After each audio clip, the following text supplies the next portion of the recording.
The morning mist hung low over Windsor Castle as Prince Andrew walked slowly through the private corridors he had known since childhood. His footsteps echoed against the ancient stone walls, each sound seeming to carry the weight of the past year. Since his mother's passing, the palace had felt different somehow, as if the very walls mourned her absence. Andrew clutched a worn leather portfolio against his chest, its contents more precious than any crown jewel. Inside lay documents that would change everything, papers that his mother had entrusted to him alone during her final days. The Queen had been very specific about her wishes, her voice weak but determined as she spoke to him in those last private moments. "Promise me, Andrew," she had whispered, her frail hand gripping his with surprising strength. "Promise me you'll reveal this when the time is right. The family needs to know the truth." He had promised, of course. How could he refuse his dying mother's final request? But now, standing outside the grand drawing room where his siblings waited for what they believed would be a routine family meeting, Andrew felt the crushing weight of that promise. The morning had started normally enough. King Charles had called the gathering to discuss some minor estate matters, nothing that seemed particularly urgent. William and Catherine had arrived early, their children safely at school, unaware of the storm that was about to break over their family. And had driven up from Gloucestershire, her no-nonsense demeanor unchanged despite the recent months of grief. Edward and Sophie had come from Bagshot Park, both looking tired from their recent overseas engagements. They all sat now in the same room where they had gathered countless times before, where they had celebrated birthdays and Christmas mornings, where they had received news both joyful and devastating. The furniture was arranged exactly as their mother had preferred it, the family photos still in their proper places on the mantelpiece. It was as if she might walk in at any moment, asking if anyone wanted tea. Andrew pushed open the heavy oak door, feeling the familiar resistance that had always required a firm hand. The conversation stopped abruptly as he entered, all eyes turning toward him. Charles looked up from the papers he had been reviewing, a slight frown creasing his forehead. "Andrew, there you are. We were just discussing the arrangements for the Christmas service at Sandringham." Mother always insisted on keeping the traditions exactly as they were. The mention of their mother sent a familiar pang through Andrew's chest. He had been the one to spend the most time with her during those final weeks, reading to her from the newspapers, sharing stories about his daughters, listening to her reminisce about decades of service to the crown and country. "Charles, everyone," Andrew said, his voice steadier than he felt. "Before we discuss Christmas arrangements, there's something I need to share with you all. Something Mother gave me before she died." The room fell silent except for the gentle ticking of the antique clock on the mantel. And straightened in her chair, her sharp eyes fixed on her brother's face. She had always been able to read people well, and she could sense that whatever Andrew was about to say would be significant. "What kind of something?" William asked, leaning forward slightly. He had inherited his grandmother's careful way of processing information, never rushing to judgment but always seeking to understand the full picture. Andrew opened the leather portfolio with hands that trembled slightly. Inside were several documents, each one carefully preserved and organized exactly as his mother had left them. The top document bore the royal seal and was written in the Queen's own careful handwriting, the script that had become less steady in her final years but remained unmistakably hers. "She wrote a personal testament," Andrew said quietly. "Not a legal will, but her own words about things she wanted us to know. Things she felt she couldn't say while she was alive because of her position, because of protocol, because of the damage it might have caused." Charles set down his own papers, giving his brother his full attention. "What sort of things, Andrew?" Mother was always very clear about her feelings on family matters. "That's what I thought too," Andrew replied, pulling out the first document. "But, apparently, there were things she kept to herself. Private thoughts, private pain, private hopes for our family's future." He looked around the room at faces that had been part of his entire life. And, with her unwavering sense of duty that had made her their mother's most reliable child in public appearances. Edward, the youngest, who had always struggled to find his place in a family where roles were assigned by birth order rather than personality or preference. William, trying so hard to balance his role as future king with his desire to be a good father and husband. And Charles, their brother who had waited longer than any heir in British history to take the throne. She writes about each of us, Andrew continued, his voice growing stronger as he committed to the path ahead. About our relationships, about decisions she made that affected our lives, about regrets she carried for decades. Catherine shifted uncomfortably in her seat. She had grown to love the Queen deeply during her years in the family, but she had always been acutely aware that there were family dynamics that predated her arrival, complicated histories that she could only partially understand. Andrew, Charles said carefully, perhaps we should discuss this privately before involving everyone else. Family matters can be delicate. No, Andrew said firmly, surprising himself with his conviction. She specifically wanted everyone to hear this together. She said the family had kept too many secrets for too long, and it was time for honesty. And leaned back in her chair, her expression unreadable. Then, perhaps you should simply read what she wrote, rather than building suspense about it. Andrew nodded, grateful for his sister's directness. He lifted the first document, noting how his mother had dated it just 3 weeks before her death. Her handwriting was shaky but determined, as if she had summoned all her remaining strength to complete this final task. My dearest children, he read aloud, if you are hearing these words, then Andrew has kept his promise to me, and I am no longer bound by the constraints of my position to remain silent about matters that have weighed on my heart for many years. The room was absolutely still now, everyone hanging on each word. This was their mother's voice speaking to them from beyond the grave, sharing thoughts she had never been able to express during her lifetime of public service. I want you to know that every decision I made as your mother was complicated by my role as queen. There were times when I chose duty over what my heart told me was right for you as individuals, and I have carried the guilt of those choices for decades. William felt his throat tighten. He thought of his own struggles to balance his future role with his desire to give his children as normal a childhood as possible. Had his grandmother faced these same impossible choices? Charles, Andrew continued reading, you waited so long to be king, and I know there were times when you felt I should have stepped aside earlier. You were right. I held on too long, not because I doubted your readiness, but because I was afraid. Afraid that stepping down would mean admitting that the monarchy itself was just a temporary thing, subject to the same human limitations as everything else. Charles stared at his hands, processing words he had never expected to hear. His mother had seemed so certain, so unwavering in her commitment to serving until her final breath. To learn that she had harbored doubts, that she had understood his frustration, was overwhelming. And, the reading continued, you gave up more than anyone else for this family. You could have had any life you wanted, achieved anything, but you chose duty over personal ambition again and again. I watched you sacrifice opportunities that other women of your intelligence and capability would have seized, and I was proud of your service but heartbroken for what you gave up. Anne's composure cracked slightly. She had indeed made sacrifices, had turned down opportunities and relationships that might have led to different paths. She had told herself it was worth it, that service to the crown and country mattered more than personal fulfillment. To know that her mother had seen and acknowledged those sacrifices meant everything. Edward, Andrew read on, I know you felt overshadowed by your older siblings, that you struggled to find your place in a family where everyone else seemed to know exactly what was expected of them. I should have done more to help you find your own way, instead of assuming you would simply follow the path that seemed most obvious. Edward looked up, surprised to see understanding in his siblings' faces rather than judgment. He had always felt like the family member who never quite fit, who had to work harder than the others to prove his worth. William, the testament continued, you have shown such wisdom in how you're raising your own children. You're giving them the balance I wish I could have given your father and his siblings. Don't let anyone tell you that being a good father and a good future king are incompatible. They're not. Catherine reached over and squeezed her husband's hand, both of them thinking of their children and the weight that would someday rest on George's shoulders. And, Andrew, the reading continued, with Andrew's voice becoming more emotional as he read his mother's words about himself. My dear Andrew, you have faced more public scrutiny and criticism than any of your siblings, and, through it all, you have remained devoted to your family and your daughters. I know the path has been difficult, and I know there were times when you felt abandoned by the very institution you served. I want you to know that my love for you never wavered, even when protocol demanded public distance.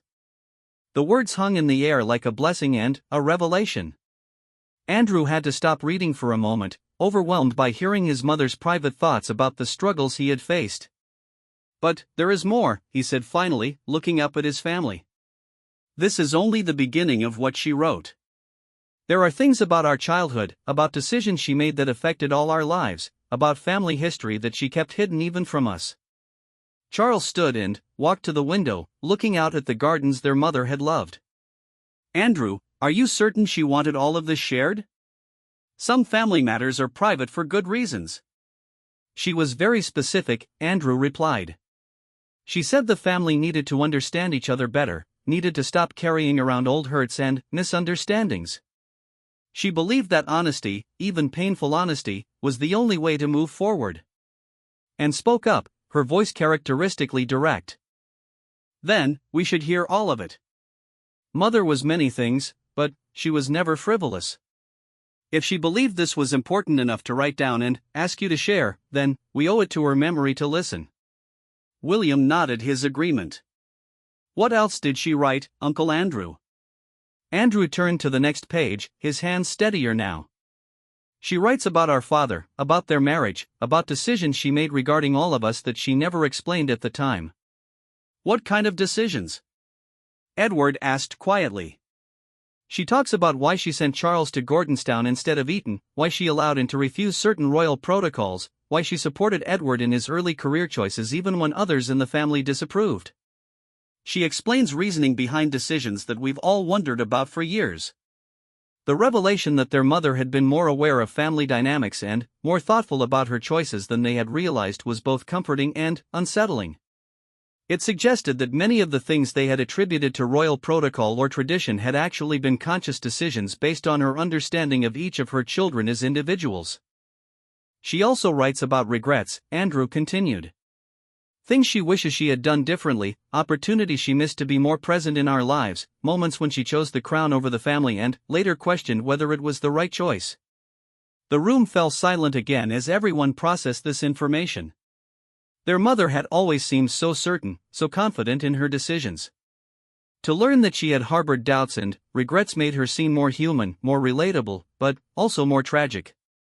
"There's something else," Andrew said, his voice dropping to almost a whisper. "She writes about family secrets, things that happened before some of us were born, things that affected how she raised us but that she never felt she could explain." "What kind of secrets?" Charles asked, though from his tone, it was clear he suspected he might already know some of what his mother had written. Andrew looked directly at his oldest brother. "She writes about the early years of your marriage to Diana, about conversations she had with Diana that she never shared with anyone, about her own role and how things unfolded." The mention of Diana sent a ripple of tension through the room. It had been decades since her death, but the impact of that tragedy still affected family dynamics, still influenced how they all related to William and Harry, still shaped public perception of the royal family. "She also writes about our childhood, about decisions she and father made about how to raise us, about the balance between giving us normal experiences and preparing us for our roles. She admits that they didn't always get it right, that they were learning as they went along just like any parents, but with the added pressure of public scrutiny and constitutional responsibility." Catherine found herself thinking about her own children, about the impossible balance William faced every day between being a father and being a future king. How much more complicated must it have been for the Queen, who had inherited the throne at such a young age and had to figure out motherhood while learning to be a constitutional monarch? Most importantly, Andrew continued, she writes about love. About how much she loved each of us, how proud she was of the people we became despite the challenges of our unusual circumstances. She says she worried that protocol and duty made it difficult for her to express her feelings the way other mothers could, but that her love was always there, even when it couldn't be openly demonstrated. The emotional weight of these revelations was beginning to settle over everyone in the room. This was their mother speaking to them with a candor she had never been able to express during her lifetime, sharing her heart in a way that her public role had never permitted. "Andrew," William said slowly, "how much more is there?" Andrew looked down at the remaining documents in the portfolio. "Quite a lot. She wrote about each of our marriages, about her hopes for the future of the monarchy, about changes she thinks need to be made. She also included some specific requests, things she wants us to do or consider doing." "Requests?" and asked. Changes she wants us to make in how the family operates, traditions she thinks should be reconsidered, relationships she wants us to repair or strengthen. The magnitude of what their mother had undertaken in her final weeks was becoming clear. This wasn't just a sentimental farewell letter. It was a comprehensive reflection on decades of family life, royal duty, and personal relationships, along with what amounted to a roadmap for the family's future. She also, Andrew said, hesitating before continuing, writes about Harry. The name hung in the air like a weight. Harry's absence from the family, his move to America, his public criticisms of royal life, had been a source of pain for everyone, but particularly for William and Charles. What does she say about Harry? William asked quietly. She talks about her regrets regarding how his departure from royal life was handled, about conversations she had with him that she never shared with the rest of us, about her hopes that the family can find a way to heal those relationships. Charles turned from the window, his face showing the strain of processing all this new information. Andrew, this is a lot to absorb. Perhaps we should take a break, give everyone time to process what we've heard so far. There's one more thing she specifically asked me to share today, Andrew said. She wanted me to tell you all that she left detailed letters for each of us individually, personal messages that she wanted us to have privately. But, she also left instructions about family matters that she believes need to be addressed together. He pulled out a smaller envelope marked with the royal seal. This contains her specific wishes for how we should move forward as a family, changes she wants us to consider making, and her thoughts about the future of the monarchy.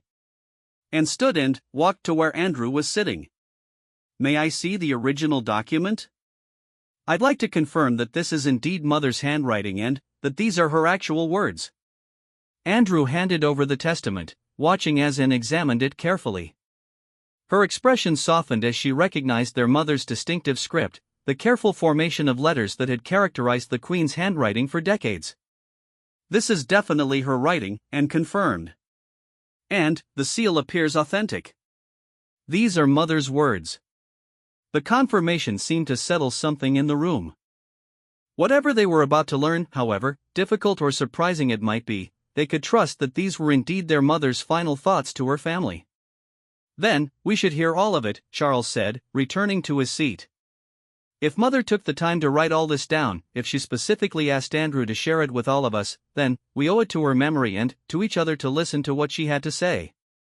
Andrew nodded, preparing to continue reading from documents that would forever change how they understood their family, their mother, and themselves. Andrew opened the next section of his mother's testament, the pages rustling softly in the quiet room. The afternoon light had shifted, casting long shadows across the Persian carpet that had been a wedding gift to the Queen decades earlier. Each family member sat in contemplative silence, still processing the emotional revelations they had already heard. She begins this section by writing about our father, Andrew said, his voice gentle but clear.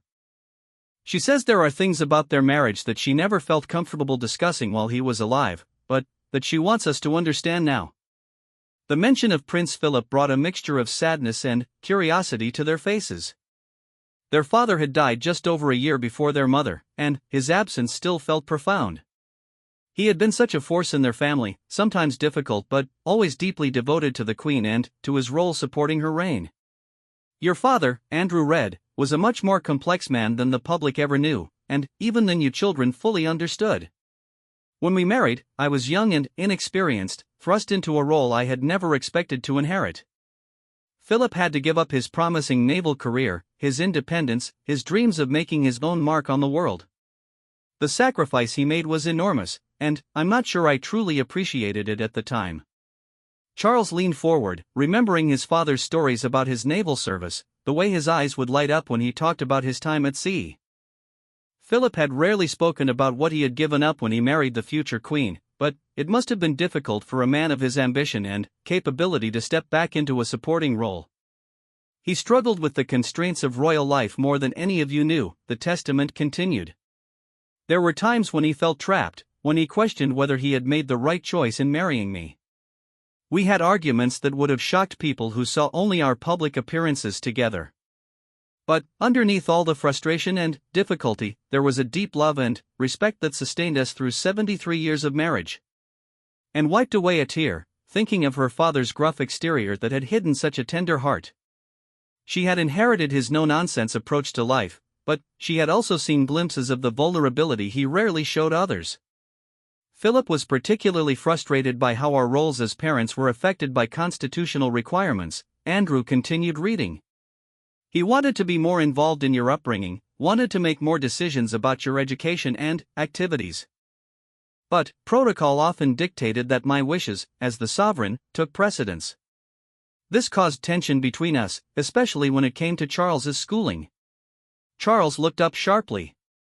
The decision to send him to Gordonstown in Scotland, rather than Eton where many royal children had been educated, had been a source of difficulty in his childhood. The school's harsh, character-building approach had been challenging for a sensitive child who preferred art and literature to rugby and cold showers. "Charles, my darling boy," the Queen had written, "sending you to Gordonstown was Philip's idea, but I agreed to it. We both believed that you needed to be tough enough for the challenges you would face as king. Looking back, I realize we may have been wrong. You were a thoughtful, artistic child who might have flourished better in a more nurturing environment. I watched you struggle there, and my heart broke for you, but I convinced myself that difficulty would make you stronger." The room fell silent as Charles absorbed this revelation. For years, he had assumed that the harsh school environment had been his father's idea alone, something his mother had gone along with reluctantly. To learn that she had actively supported the decision, and that she later regretted it, was both painful and oddly comforting. "Your father and I both worried that our unusual circumstances made it difficult for us to be the parents you needed us to be," Andrew continued. "We were learning as we went along, trying to balance our love for you with our responsibilities to the country. Sometimes we got it right, and sometimes we didn't." William thought of his own children, of the careful balance he and Catherine tried to maintain between giving them normal experiences and preparing them for their future roles. At least they had the benefit of learning from previous generations' mistakes. And, the testament continued, "You were always the strongest of my children, the one who seemed to need me least. But I realize now that your independence might have been partly a response to feeling that you couldn't compete with your brothers for attention." Charles was the heir, Andrew came after a gap that made him seem special, and Edward was the baby. "You carved out your own path because you felt you had to." Anne's breath caught. Her mother had seen and understood more than she had realized. She had indeed felt somewhat overlooked at times, sandwiched between brothers whose roles seemed more clearly defined than hers. Her fierce independence had been both a strength and a shield. "I should have told you more often how proud I was of your accomplishments, how much I admired your work ethic and your dedication to your charitable causes. You became exactly the kind of woman I hoped you would be, but I worry that I didn't give you enough encouragement along the way." Edward shifted uncomfortably in his chair. As the youngest, he had always felt the pressure of living up to siblings who had already established themselves by the time he was old enough to understand family dynamics. "Edward," his mother's words continued, "being the youngest child in our family was particularly challenging because by the time you were growing up, everything felt more scrutinized, more difficult. The media attention was more intense, the public expectations higher. You had to find your way while everyone watched and compared you to your older siblings." This was exactly what Edward had felt but had never been able to articulate. By the time he reached adulthood, the royal family was under much more intense media scrutiny than when Charles or Anne were young. Every choice he made was analyzed and criticized in ways that his siblings had never experienced. "I encouraged your interest in theater and television because I could see that you needed to find your own path, something that was yours rather than just another version of what your brothers and sister had already done. I was proud of your creativity and your willingness to take risks, even when others in the family questioned whether your choices were appropriate for a royal prince." Andrew paused in his reading, looking around the room at his siblings' faces. Each revelation seemed to unlock understanding about family dynamics they had lived with but never fully comprehended. "There's more about each of our marriages," he said. "She writes about Sarah, about the divorce, about her regrets regarding how the family handled that situation." The mention of Andrew's former wife brought a complicated mix of emotions. Sarah Ferguson had been beloved by the public and by the Queen herself, but the marriage had ended badly, with public scandals that had embarrassed the family. I want you to know, Andrew read from his mother's words to him, that I never stopped caring for Sarah.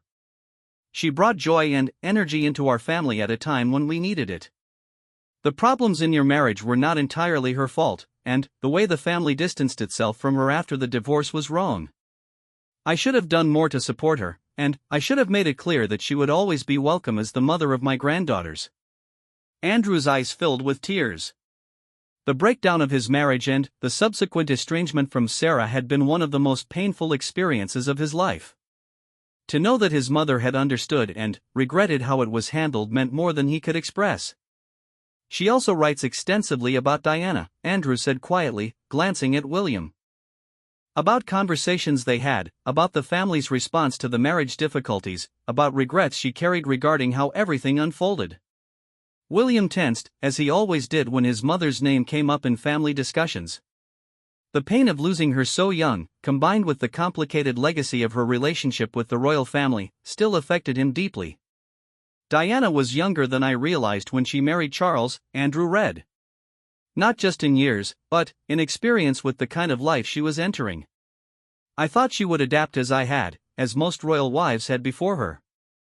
I didn't understand how different the world had become, how much more intense the media attention would be, how much less support the institution could provide. Charles closed his eyes, remembering those difficult years when his marriage was falling apart under public scrutiny, when private problems became tabloid headlines, when everyone involved seemed to be struggling just to survive each day. I had conversations with Diana that I never shared with Charles or with anyone else, the testament continued. She confided in me about her struggles with the pressures of royal life, about feeling isolated and misunderstood. I tried to offer advice and support, but I realize now that I was approaching her situation from my own experience, which was very different. William leaned forward, hungry for any insight into his mother's private thoughts and feelings during those turbulent years. Diana told me that she felt like she was performing all the time, that she never knew if people liked her for herself or for what she represented. She worried constantly about making mistakes, about disappointing people, about failing in her role. I understood those feelings completely, but I didn't know how to help her manage them in a world that was much less forgiving than the one I had navigated as a young royal wife. The revelation that his grandmother and mother had shared confidential conversations about the pressures of royal life was both comforting and heartbreaking for William. It suggested a closeness between them that he hadn't fully understood at the time. After the separation and divorce, Andrew continued reading. Diana and I maintained a relationship that few people knew about. She would call me sometimes, just to talk, to ask for advice about raising William and Harry. She was determined to be a good mother despite all the difficulties in her personal life. William felt his throat tighten. He had memories of his mother's phone calls during that period, conversations he now realized might have been with his grandmother. The last conversation I had with Diana was just 2 weeks before she died, the Queen had written.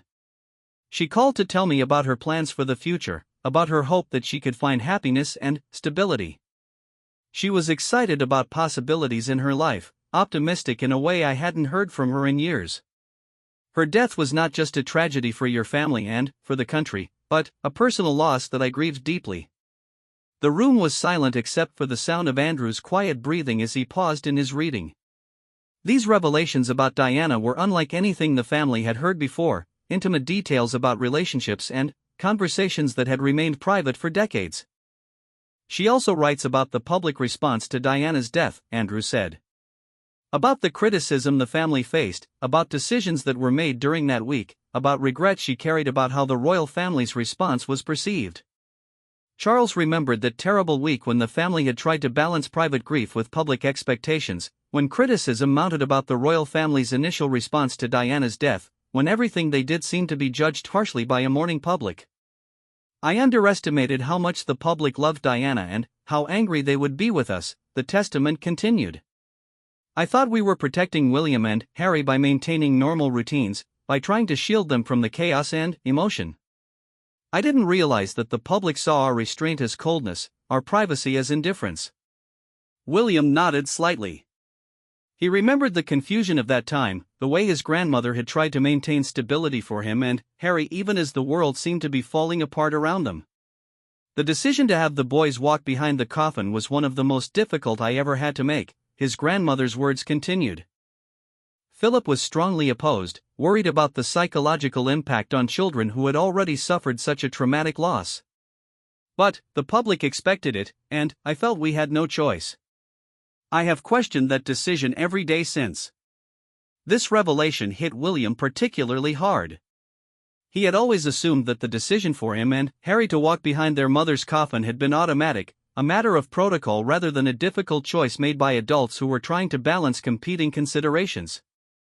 Harry, Andrew continued reading, has always been the most emotional of my grandsons, the one most likely to speak his heart regardless of consequences. His decision to step back from royal duties was painful for all of us, but I understand why he felt he had to make that choice. The mention of Harry brought tension to the room. His absence from the family, his public criticisms of royal life, his move to America with his wife and children, had created wounds that were still raw. Harry called me several times during the months leading up to his decision to leave, the Queen had written. He was struggling with the same pressures that had affected Diana, feeling trapped by expectations and protocols that seemed to make authentic relationships impossible. I tried to find ways to accommodate his needs while maintaining his role in the family, but I realize now that I was fighting against forces larger than any individual could control. William felt a pang of loss for his relationship with his brother. They had been so close growing up, united by their shared experience of losing their mother, but Harry's departure had created a rift that seemed impossible to bridge. I want you all to know, Andrew read from his mother's final thoughts on Harry, that my love for him never wavered, even when his choices caused pain for the family. He is still my grandson, still a part of this family, and I hope that time will heal the wounds that seem so insurmountable now. Catherine reached over and squeezed William's hand, understanding the complex emotions this revelation would bring up for him. The Queen's continued love for Harry, her understanding of his struggles, might provide a path toward eventual reconciliation. There's another section, Andrew said, where she writes about the institution of monarchy itself, about changes she believes need to be made for the family and the crown to survive in the modern world. Charles looked up with interest. His mother had lived through enormous changes during her reign, from the end of empire to the digital age, from deference to aggressive scrutiny. Her thoughts about the future of the monarchy would be invaluable. The world has changed more rapidly during my reign than during any previous monarchs, Andrew read. The relationship between the royal family and the public, between the crown and the government, between tradition and progress, has had to evolve constantly. Some of these changes have been positive, some difficult, but all have been necessary. Anne leaned forward, interested in her mother's analysis of the institutional challenges they all faced. The monarchy will only survive if it continues to adapt and change, the testament continued. This doesn't mean abandoning all tradition or protocol, but it does mean being honest about what serves the public good and what exists simply because it has always been done that way. Edward nodded, thinking about his own efforts to modernize his approach to royal duties, to find ways to make his work more relevant and accessible to ordinary people. I believe the family needs to be more open about our struggles and our humanity, the Queen's words continued. The public no longer expects us to be perfect or superhuman. They want to see that we face the same challenges they do, that we learn from our mistakes, that we care about the same things they care about. This represented a significant departure from the traditional royal approach of maintaining dignity through distance and mystery. The Queen was essentially advocating for a more transparent, more vulnerable approach to public life. Most importantly, Andrew read, I want you to remember that you are a family first and an institution second. The crown will survive only if the family that wears it remains strong and united. Take care of each other, support each other, and don't let protocol prevent you from showing love and affection openly. The emotional weight of this message settled over the room like a blessing. Their mother, who had dedicated her entire adult life to duty and service, was telling them that family relationships mattered more than institutional requirements. She ends this section, Andrew said, with specific requests for each of us, things she wants us to do or consider doing in the months and years ahead. Charles straightened in his chair. What kind of requests? Andrew turned to a new page, one that contained a list written in his mother's careful handwriting. She asks Charles to consider ways of making the monarchy more accessible and relevant to younger generations. She asks him to take on a larger role in guiding the family through transitions. she asks Edward to continue developing more modern approaches to royal duties. He paused, looking at William. She asks William to find ways to heal the relationship with Harry, to prioritize family unity over institutional concerns. William's face showed the complexity of his emotions. The request was exactly what he wanted to do but felt unable to accomplish given the current circumstances. And, she asks me, Andrew continued, to help the family be more honest about our struggles and our humanity, to stop pretending that royal life doesn't come with real costs and real challenges. The specific nature of these requests made it clear that the Queen had given considerable thought to each family member's role in the monarchy's future.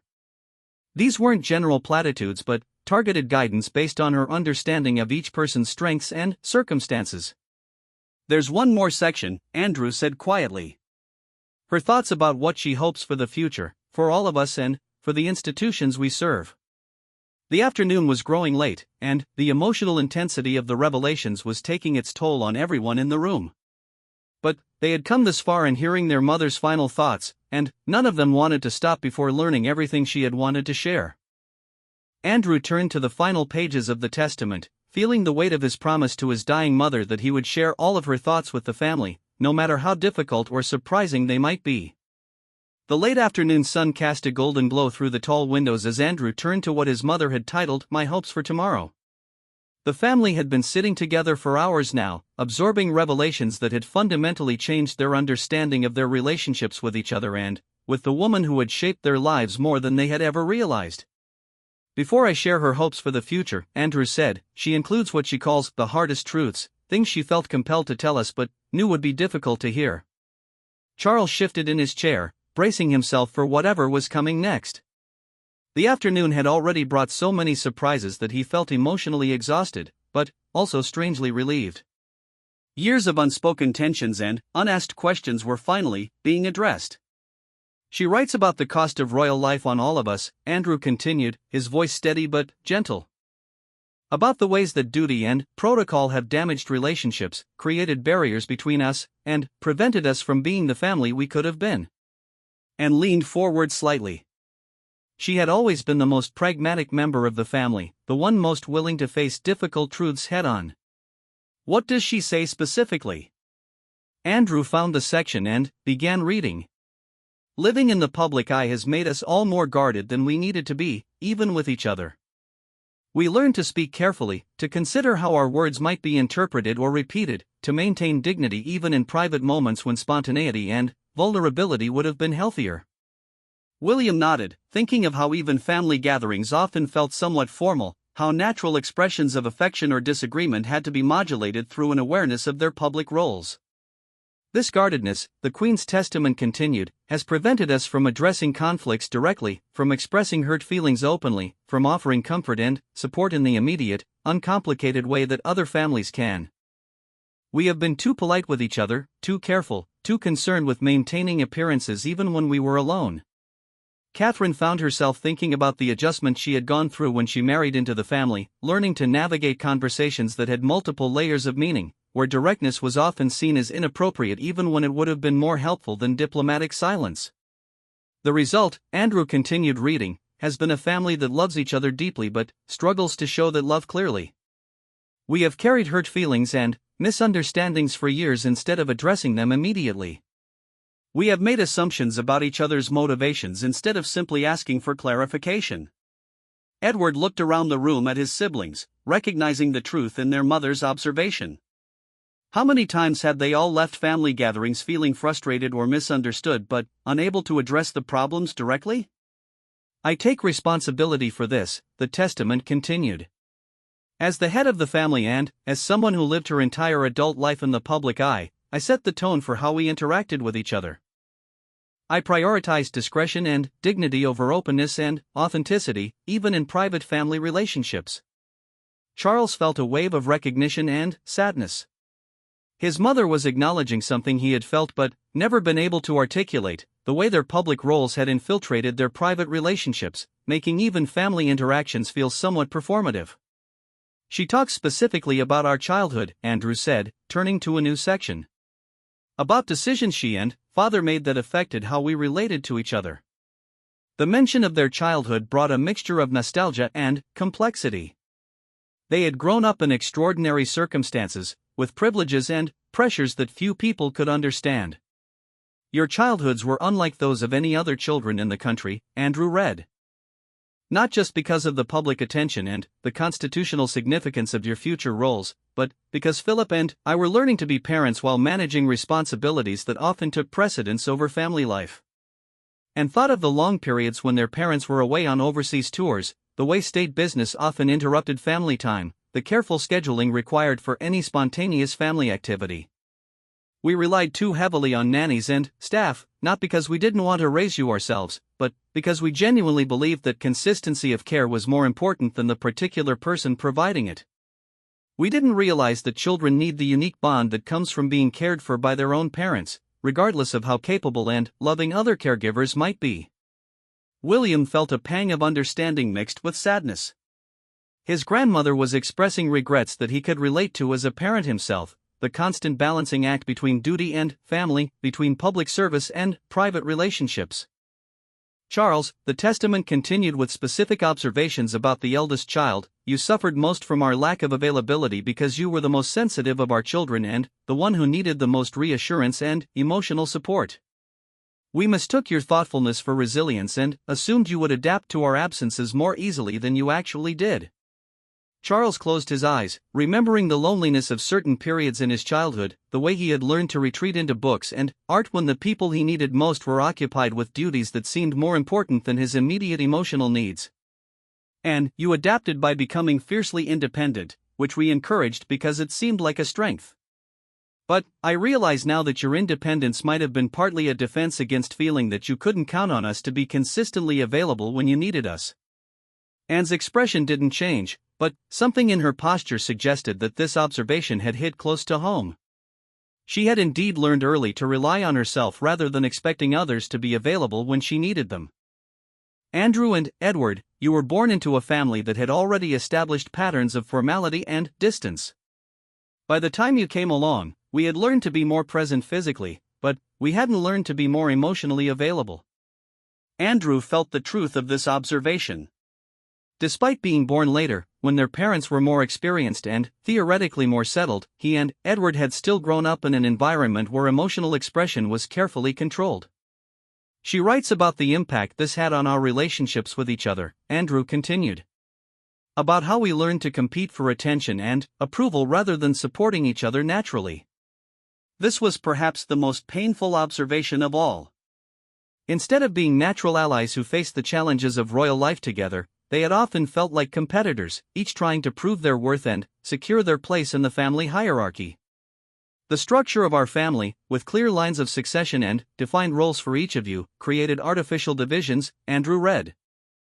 Charles was the heir, and was the daughter who could forge her own path. Andrew was the military hero, Edward was the creative one. These labels, while partially based on your natural inclinations, also limited how you could relate to each other.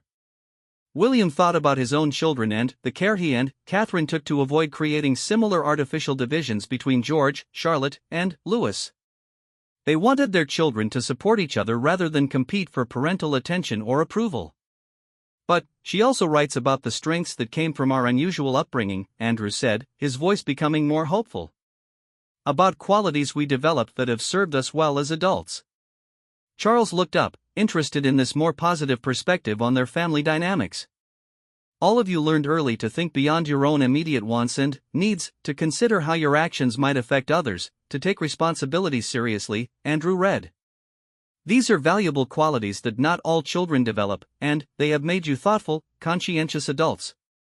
Anne smiled slightly, recognizing the truth in this observation. The early emphasis on duty and service had indeed shaped them into people who considered their responsibilities to others as much as their own interests. You also learned to be comfortable in a wide variety of social situations, to relate to people from all walks of life, to remain calm under pressure. These skills have served you well in your public roles and in your personal relationships. Edward nodded, thinking about the confidence he had developed over the years in meeting new people and navigating complex social situations, skills that had seemed natural but were actually learned through years of practice in unusual circumstances. Most importantly, the testament continued, you learn to love and support each other despite the artificial pressures and divisions that our circumstances created. The bond between siblings who have shared the unique experience of growing up royal is something precious and irreplaceable.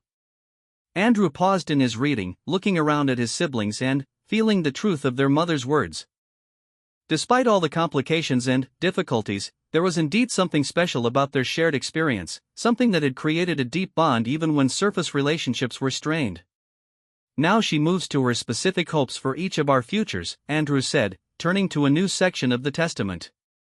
Charles, he read, you have waited longer than any heir in British history to become king. This long apprenticeship has given you wisdom and perspective that will serve you well, but it has also created frustrations and disappointments. I hope you will use your reign to modernize the monarchy in ways that I couldn't, to make changes that are needed but that I felt unable to implement. Charles felt a mixture of validation and pressure in these words.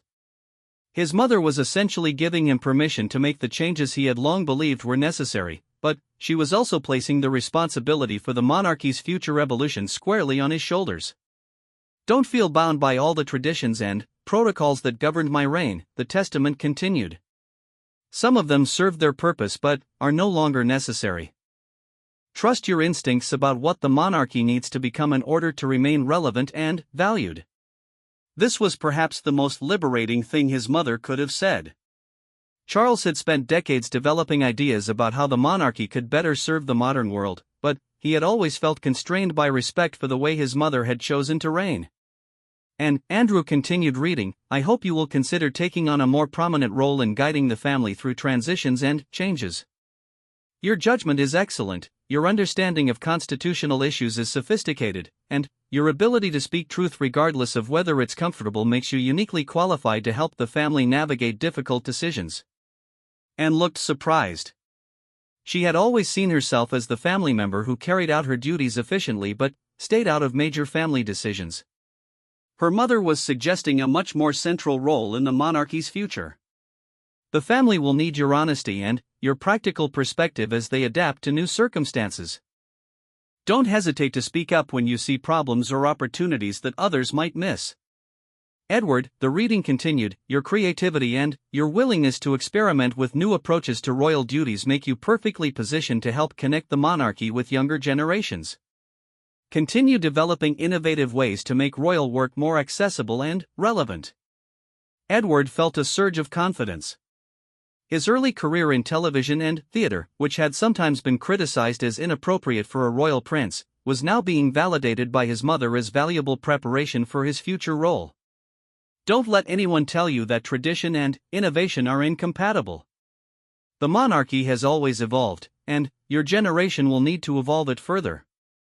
William, Andrew said, his voice becoming particularly gentle as he read his nephew's section, you have shown remarkable wisdom in how you balance your preparation for kingship with your role as husband and father. Continue to prioritize your family relationships even as your public duties increase. William felt the weight and comfort of his grandmother's understanding. The balancing act he faced daily was being acknowledged and supported. Your children will face challenges that previous royal children never encountered, growing up in a digital age where privacy is nearly impossible and where public opinion can change instantly. Help them develop resilience while maintaining their compassion and authenticity. Catherine squeezed William's hand, both of them thinking about how to prepare their children for a future that would likely be very different from anything previous generations of royals had experienced. Most importantly, the testament continued, find a way to rebuild your relationship with Harry. The family cannot afford to lose him permanently, and your children deserve to know their uncle and their cousins. The request about Harry hung in the air like a challenge and a hope. Everyone in the room understood how difficult this would be, but also how important it could be for the family's future. And, Andrew, he read from his own section, your loyalty to this family has never wavered despite facing more public criticism and personal difficulty than any of your siblings. I hope you will use your experience to help the family become more honest about the costs of royal life and more supportive of each other through difficult periods. Andrew felt his mother's love and understanding wash over him. The struggles he had faced, the public scandals and private pain, were being acknowledged not as failures but as experiences that could help the family become stronger and more compassionate. You understand better than anyone how quickly public opinion can turn, how isolating it can feel when you're facing criticism alone.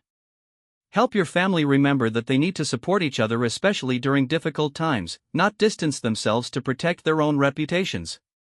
Finally, Andrew said, his voice becoming emotional as he approached the end of his mother's testament, she writes about her ultimate hopes for all of us. He cleared his throat and continued. My greatest hope is that you will learn to be more open with each other than I was able to be, that you will express love and support directly rather than assuming these feelings are understood, that you will address conflicts honestly rather than allowing misunderstandings to fester. The simple humanity of this request was deeply moving. The Queen, who had dedicated her life to service and duty, was asking her family to prioritize their relationships with each other above all other considerations. Be kind to each other. Be patient with each other's mistakes and struggles. Remember that royal life is difficult for everyone in different ways, and that the public pressures you all face can make private relationships more challenging rather than easier. And wiped away a tear, thinking of all the times over the years when greater kindness and patience might have prevented hurt feelings or misunderstandings. Take care of each other's children as if they were your own. The next generation of this family will face challenges we can't even imagine, and they will need the strength that comes from knowing they are loved and supported by their entire extended family. William and Catherine exchanged glances, both thinking about George, Charlotte, and Louis, and about Harry's children whom they barely knew. Remember that the monarchy exists to serve the people, not the other way around.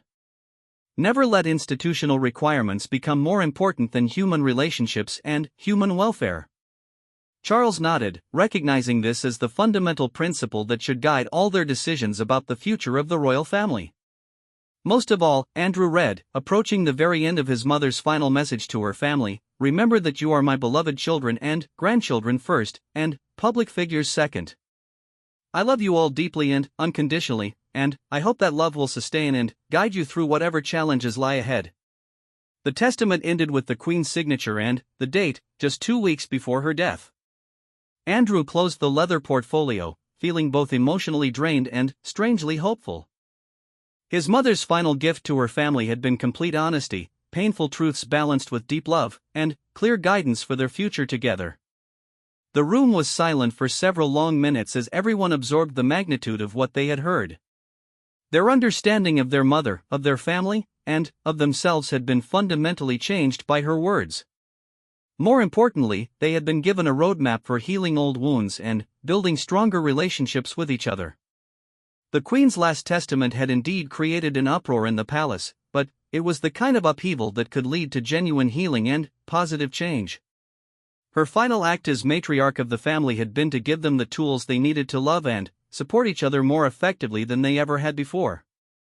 In the weeks following Andrew's revelation of their mother's testament, the royal family found themselves navigating uncharted emotional territory. The immediate shock had given way to a complex process of reflection, discussion, and gradual change that affected every aspect of their relationships with each other. Charles had spent countless hours in his private study, rereading the sections of the testament that addressed his future as king. His mother's permission to modernize the monarchy had been liberating, but it had also forced him to confront decades of carefully suppressed frustrations and delayed dreams. For the first time in his life, he felt truly free to implement the changes he believed were necessary, rather than simply preserving the institution exactly as he had inherited it. The first change came just 3 weeks after that emotional afternoon in the drawing room. Charles announced that the traditional Christmas broadcast would be different this year, more personal and conversational rather than the formal address that had been the standard for decades. When questioned by his private secretary about the wisdom of such a dramatic departure from protocol, Charles had simply said, "Mother believed the family needed to be more authentic. This is how we begin." And had taken her mother's words about speaking truth regardless of comfort to heart in ways that surprised everyone, including herself. During a family dinner at Sandringham, she had addressed the elephant in the room directly, something that would have been unthinkable in the careful diplomatic atmosphere of previous gatherings. "We need to talk about Harry," she had said, setting down her fork and looking around the table at her brothers and their families. Mother specifically asked us to heal this relationship, and we're all sitting here pretending it's not possible when we haven't actually tried." The directness of her statement had created an uncomfortable silence, but it had also opened a conversation that had been desperately needed for months. William had initially bristled at what felt like criticism, but Catherine had gently placed a hand on his arm and said, "Anton is right. We should at least try to find a way forward." That conversation had led to the first phone call between William and Harry in over 6 months. It hadn't resolved everything, there was still too much hurt and too many complicated circumstances for simple solutions, but it had been a beginning. They had talked for over an hour, mostly about their children and their memories of their grandmother, carefully avoiding the most contentious issues but rebuilding the foundation of their relationship as brothers who had shared an extraordinary and difficult childhood. Edward had embraced his mother's encouragement to innovate with an enthusiasm that surprised his family. Within a month of hearing the testament, he had proposed a completely new approach to royal engagements, one that would involve more interactive events, greater use of social media, and a focus on connecting with young people in the spaces where they actually spent time rather than expecting them to come to traditional royal venues. His first experimental event had been a disaster by traditional standards, a casual conversation at a youth center where he had answered unscripted questions about royal life, including several that previous generations would have considered inappropriate. But the response from young people had been overwhelmingly positive. For the first time, they saw a member of the royal family as someone who could acknowledge the weirdness and difficulty of his circumstances while still taking his responsibilities seriously. Andrew had found his mother's request that he help the family become more honest about their struggles both challenging and healing. He had spent years feeling like the family member who had brought shame to the institution, the one whose problems were too messy for the careful public relations management that protected other royals. His mother's understanding and continued love had given him permission to see his experiences differently, not as failures but as insights that could help the family support each other better. At Christmas, when the extended family gathered at Sandringham for the first time since the Queen's death, Andrew had been the one to suggest they include an empty chair at the dinner table, with a place setting for their mother. It was the kind of sentimental gesture that would have seemed inappropriately emotional in previous years, but that now felt exactly right. They had each shared a memory of the Queen during dinner, and several family members had cried openly, something that would have been unthinkable under the old protocols of careful emotional control. The most significant change, however, had been in the daily interactions between family members. The Queen's observation that they had been too polite with each other, too careful to address conflicts directly, had resonated with everyone.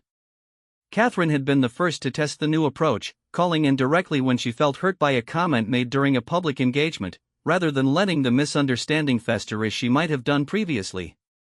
"I think there was a misunderstanding earlier," Catherine had said when and answered the phone. "When you said that comment about modern parenting approaches, it felt like a criticism of how William and I are raising our children. Was that your intention?" And had been surprised by the directness, but also relieved. "Not at all," she had replied immediately. "I was thinking about my own struggles when I was raising Peter and Zara, wondering if I had been too traditional in my approach. I should have been clearer about what I meant." The conversation had taken less than 10 minutes, but it had prevented the kind of long-term tension that might have affected family relationships for months or years. More importantly, it had established a new norm of direct communication that other family members began to adopt. William had been the most resistant to change initially, partly because his role as future king made him naturally cautious about departing from established protocols, and partly because the pain of his relationship with Harry made his mother's request for reconciliation particularly difficult. But the testament's acknowledgement of his struggles as a parent trying to balance royal duties with family life had been deeply validating. The breakthrough had come during a private conversation with his father about the pressures of raising children in the public eye. For the first time, William had been completely honest about his fears for George, Charlotte, and Louis, about the impossible balance between giving them normal childhoods and preparing them for public roles, about his determination not to repeat the mistakes that had made his own childhood sometimes painful. Charles had listened without offering immediate advice or reassurance, simply allowing his son to express fears and frustrations that had been building for years. "Your mother was right," Charles had said finally. "We were learning as we went along, making mistakes we didn't recognize until it was too late. But, you have the advantage of learning from our experiences. You don't have to repeat our mistakes. That conversation had led to practical changes in how the family approached public appearances involving the children, with more consideration for their emotional readiness rather than simply following traditional protocols about when royal children should begin public duties. The testament had also affected the family's relationship with the media and the public. Charles had authorized the release of selected excerpts from his mother's writings, carefully chosen passages that revealed her humanity and her struggles without compromising family privacy or constitutional principles. The public response had been overwhelmingly positive, with many people expressing appreciation for the honesty and vulnerability that the royal family was showing. One excerpt that had particularly resonated was the Queen's admission that she had struggled to balance her roles as mother and monarch. "I made mistakes," she had written. "I prioritized duty over family relationships sometimes when the reverse might have been better. I hope future generations will find a better balance." This honesty had actually increased public respect for the monarchy rather than diminishing it. People appreciated seeing the royal family as humans who faced difficult choices and sometimes got things wrong, rather than as remote figures who were somehow immune to ordinary human struggles. The changes weren't without resistance from traditional quarters. Several longtime courtiers had expressed concern about the departure from established protocols, worried that too much informality and emotion would undermine the dignity and authority of the monarchy. But Charles had been firm in his commitment to implementing his mother's wishes, even when it made traditionalists uncomfortable. The Queen spent 70 years serving this country and this family, he had told his private secretary when questioned about the wisdom of the changes. If her final gift to us was guidance about how to be a stronger, more unified family, then we're going to honor that guidance. The most dramatic change had been the decision to extend an invitation to Harry and his family to attend the summer gathering at Balmoral. William had been the one to make the phone call, following his grandmother's specific request that he prioritize family unity over institutional concerns. The conversation had been awkward at first, with both brothers struggling to navigate the complex emotions and unresolved issues between them. But William had been direct in a way that honored the new family commitment to honesty. "Harry, I've been thinking about what Granny wrote in her testament," he had said. "She specifically asked me to work on rebuilding our relationship, and I think she was right that we need to try. I don't know how to fix everything that's happened between us, but I'd like to start somewhere." Harry had been quiet for a long moment before responding. "I'd like that too," he had said finally. "I miss our family, especially the kids knowing their cousins. Maybe we could start there." The summer gathering at Balmoral had been tentative but promising. Harry's children had played with their cousins for the first time in years, and Meghan had found common ground with Catherine in their shared experiences of marrying into the royal family from the outside. There had been difficult moments, conversations that touched on unresolved grievances, but there had also been laughter and genuine affection that reminded everyone what they had lost when the family split apart. And had been instrumental in facilitating these reconnections, using her newfound role as family truth-teller to address issues directly rather than allowing them to simmer beneath the surface. When tension arose between Harry and Charles over past grievances, Anne had intervened with characteristic bluntness. "You're both hurt, and you both have valid concerns," she had told them during a private conversation. "But Mother specifically asked us to heal these relationships, and that means both of you need to stop protecting your wounds and start working toward solutions." The directness that might have been offensive under previous family dynamics was now welcomed as necessary honesty that could lead to genuine progress. Edward had documented much of the family's journey through this period of change, creating a private family record that would help future generations understand what the Queen's final testament had meant to all of them. His experience in television and media had given him skills in storytelling that proved valuable in helping the family articulate their experiences to themselves and to each other. "What we're doing," he had said during one family dinner, "is learning to be a real family instead of just a public institution that happens to be related. Mother gave us permission to prioritize relationships over protocol, and that's exactly what we're doing." The process hadn't been smooth or simple. There had been setbacks, moments when old patterns of polite distance and careful emotional control reasserted themselves. But the commitment to honor the Queen's final wishes had provided motivation to keep trying, to keep pushing through discomfort toward greater authenticity in their relationships with each other. One of the most significant changes had been in how they supported each other through public difficulties.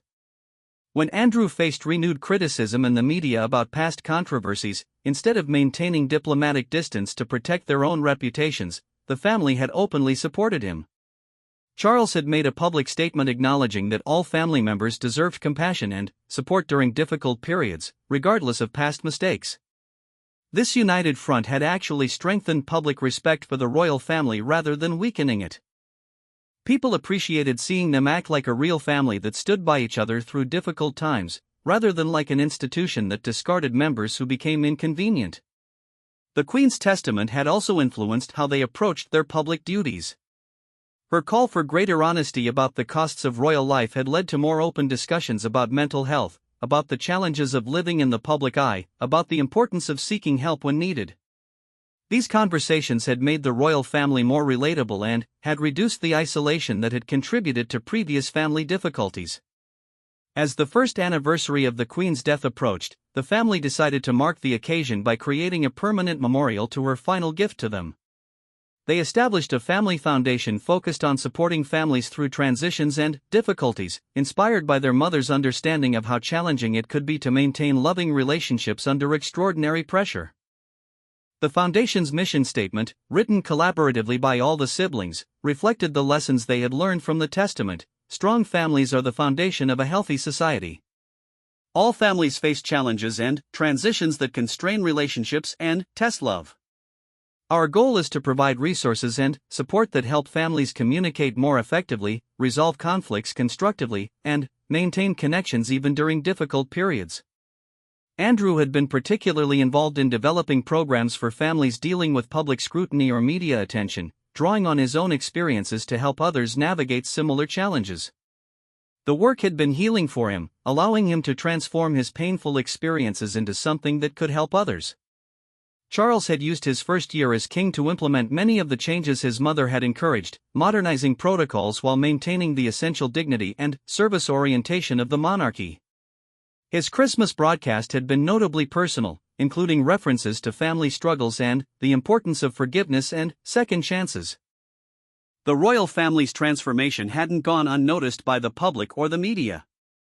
Commentators noted that they seemed more relaxed with each other, more genuinely affectionate in their public interactions, more willing to show emotion and vulnerability. The changes had actually increased public support for the monarchy, as people appreciated seeing them as real humans dealing with recognizable challenges rather than as remote figures living in a different world entirely. Most importantly, the family members themselves felt the difference in their relationships with each other. Conversations were more honest, conflicts were addressed more directly, and expressions of love and support were more frequent and open. They had learned to be siblings and children and parents first, royal family members second, exactly as the Queen had hoped. On the evening before the first anniversary of their mother's death, they gathered again in the same drawing room where Andrew had first shared the testament. This time, instead of sitting in the formal arrangement that protocol would have dictated, they arranged themselves more casually, with grandchildren playing quietly nearby and spouses included as full family members rather than respectful observers. Andrew had brought the original testament with him, and they passed it around the room, each person reading silently from the sections that had most affected them over the past year.